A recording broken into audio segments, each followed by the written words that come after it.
infusion day with Karen. Alright, so we're starting back where the syringe has already been loaded. What I have done is I have preloaded this syringe here. And with my ports, I am actually given 4 ports. So this breaks up 1, 2, 3, 4. I start out with only 2 ports. And originally when I started my infusion, I started with all 4. What was happening was I was getting really sick. I had a migraine. I was throwing up for days, which made it really hard on me. And it seemed like I would just recover from one infusion, and then instantly, a day or 2 later, it would be time for my next infusion. I had run into, thank the Lord, someone else whose husband had done infusions, and he had the same problem. So she said what they started doing was they started pulling back on the number of ports that they used. And she said when they started doing that, the rate slowed down, which gave him a longer infusion time, but it also cut down the length of time that he was sick. So we, being my husband and I, talked about it, and I cut it back to only 1 port. And I'll tell you what, I went from 4 ports down to 1 port. I went from being sick for 4 to 5 days down to being sick for 2 to 3.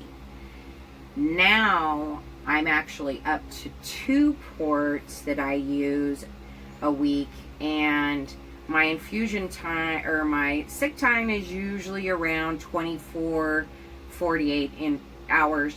Rare cases will it go to 72. So again, it's made a huge difference. A lot of little adjustments that we can make a huge difference on how our infusions react in our body. I have seen where a lot of people instantly want to switch the infusion that they're using and go from Hizentra to something else, or from something else to something else, rather than trying to make small adjustments that they can to even see if the infusion or immune globulin that they're getting even works. So I encourage you to make adjustments if you're having issues. Some people will have their infusions and never have a problem, and I pray for you that that is you. And then there's others that have mild problems, and there's others that have severe problems. So as I go through my channel and develop more small videos, I'll go over challenges that I've come across and things I have done to address them, places I've gleaned information to help me help myself, and areas that you can go seeking information that would help you. So that being said, back to these ports. Since I start now with 2, what I do is I choose 2 that I'm not going to use, and I clamp them off. Once they're clamped off, that means that nothing's going to flow through them. I choose to get them out of the way. So how I get them out of the way is I will wind them up, and I will actually use tape to tape them together, keeping in mind that if something happens and I need to use them, they're still usable. But if I don't need to use them, I don't have to worry about them unclamping or getting caught on something.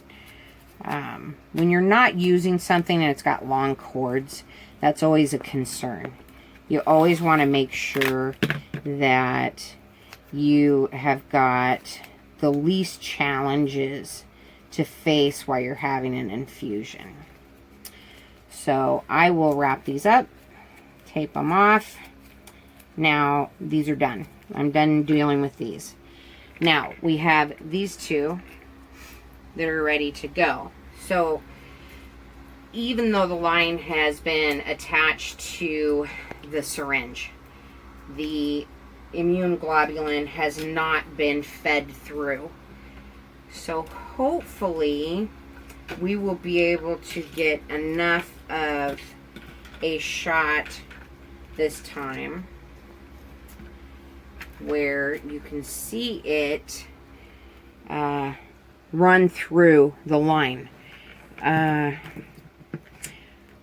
going to break away for a second. Alright, we are back. I wanted to make sure that I had the best chance possible for you being able to view the Hizentra being fed through these lines. So where it's going to start is it's going to start here, and it's going to wind its way down to this point. And once this fills, then you're going to see it fill these two lines here that are not clamped off. I'll try to put them together as closely as I can. It ends up becoming a race pretty much. So let's start from here. Look at that. Not yet. Here it comes.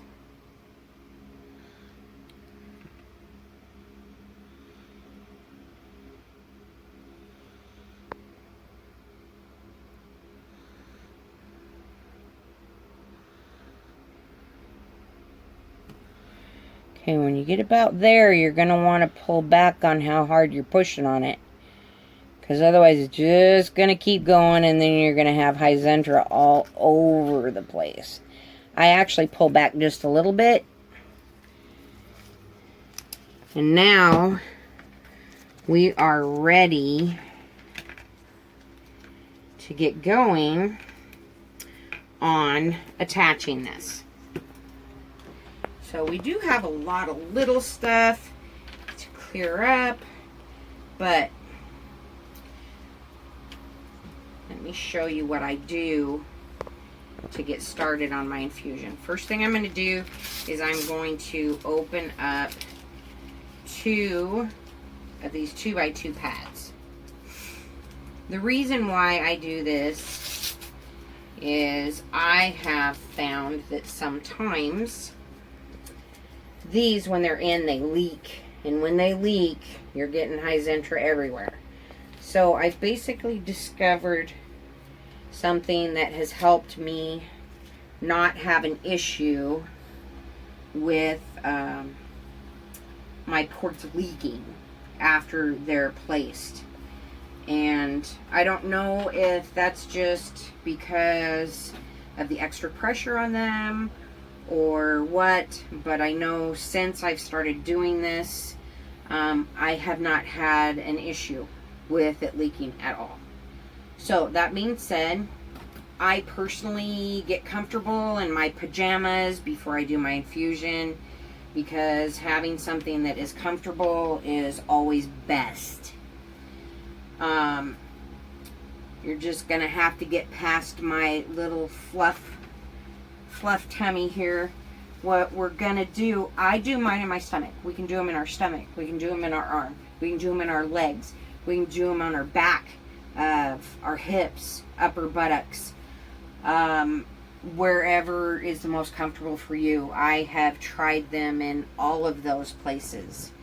Now, I do not have the assistants around to be putting them all these different places where I might need help.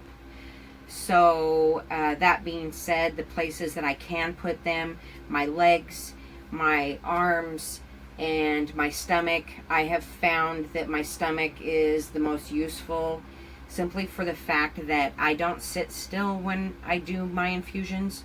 I'm up and going, and given that there's less muscle tissue right here, so the less muscle tissue you have, the less likelihood you're going to have for flow back. Now, if I have it up here in my arm and I'm constantly using my arm, what's happening is that muscle's constantly contracting, and with that muscle contracting, what you're doing is you're cutting off the ability for your body to soak in the Hizentra. So I would say just go off your what you plan on doing, what's the most comfortable for you, what your activity is like, that kind of thing. So what I do is I use my tummy. I need to check my book to find out what side I need to use this time. All right, so this time I am using my left side. I touched my book, so I'm gonna do my alcohol here. Alcohol swabs or prep. I have prep wands too, which are alcohol. So again, excuse my little fluff. I am going to clean a larger area because sometimes spots are more sensitive than others. So I might go to place my needle one place and it does not work there. So then I am going to have to go somewhere else. So I am going to take this and I'm just going to fan that area so that I can get this done. Otherwise I'm sitting here forever waiting for it to dry. The reason why it's so important to have it dry is because you want the Tegaderm and the tape to stick. It's the last hassle you want.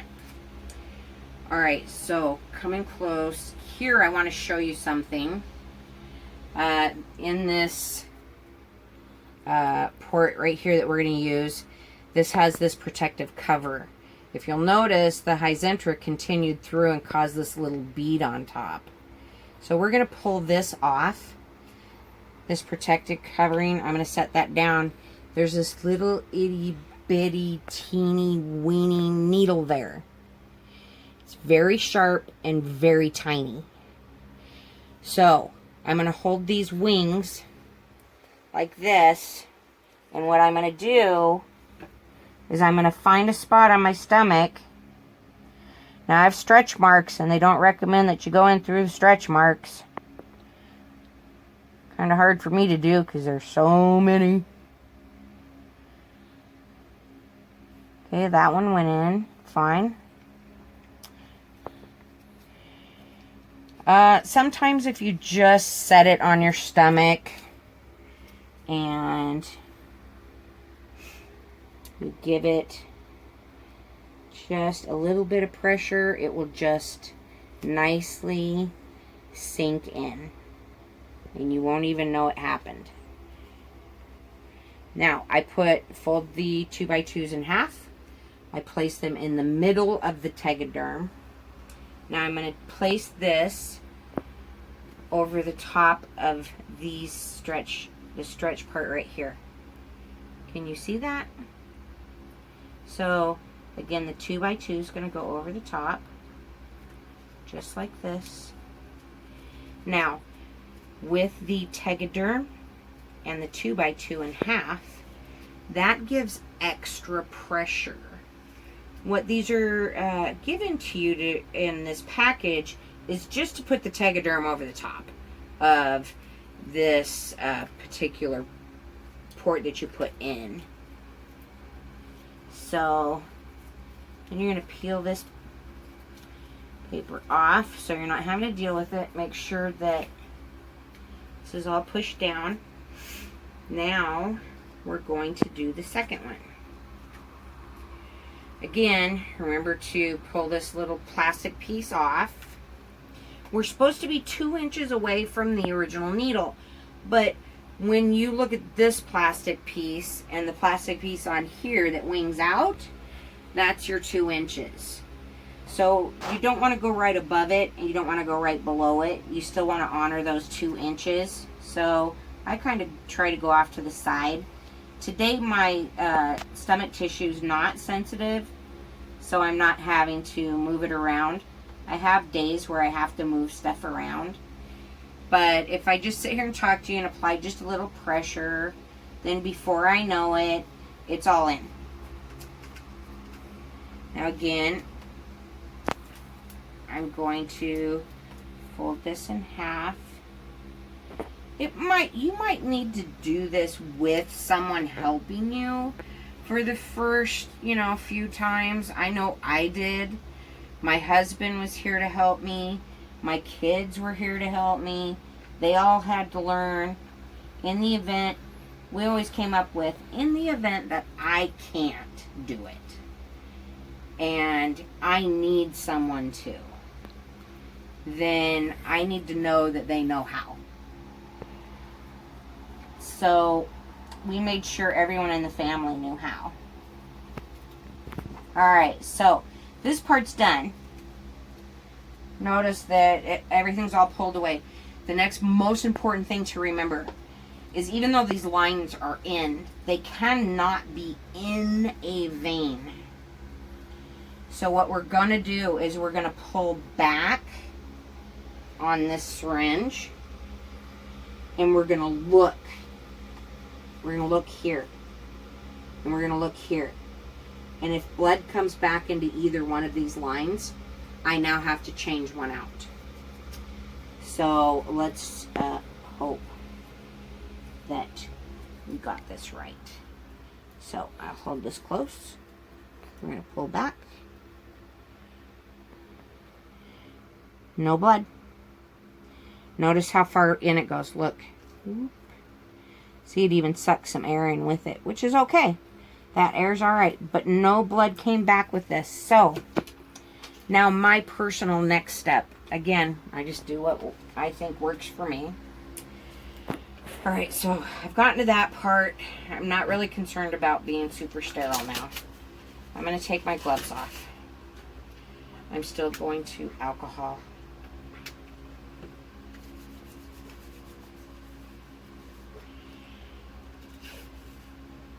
I go ahead and use tape just to make sure that this is all secured. Is this overkill? Probably.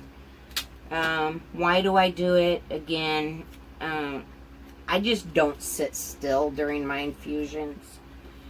I have dogs. I have grandkids. I've got stuff to do. It's summertime, going out and enjoying flowers. I take college classes, so a lot of times I'm doing homework or research for that. Can you leave your house? Yes, leave your house. Go for walks. Enjoy the outdoors. Don't be stuck to the inside of your house. It might be more comfortable the first few days or first few times you do your infusion. Okay, so that will stay for the full time of my infusion. Alright, so up this goes, down this goes.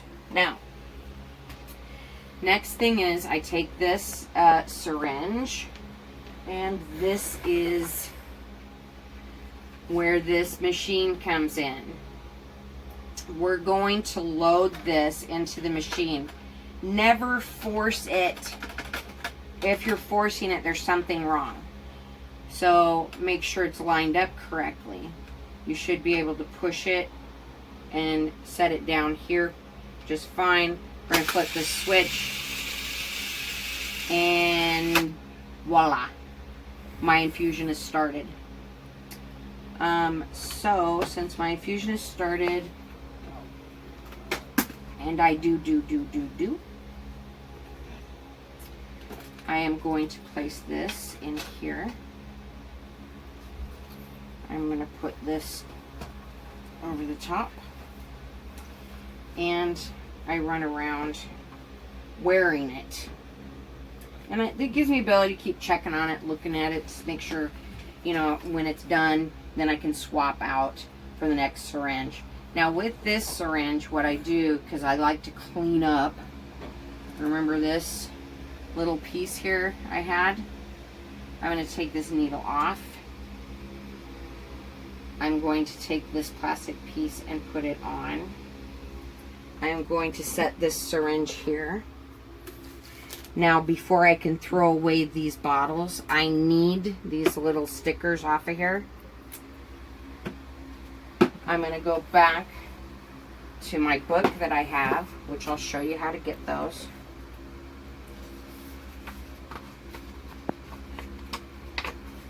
And I am going to keep these in here.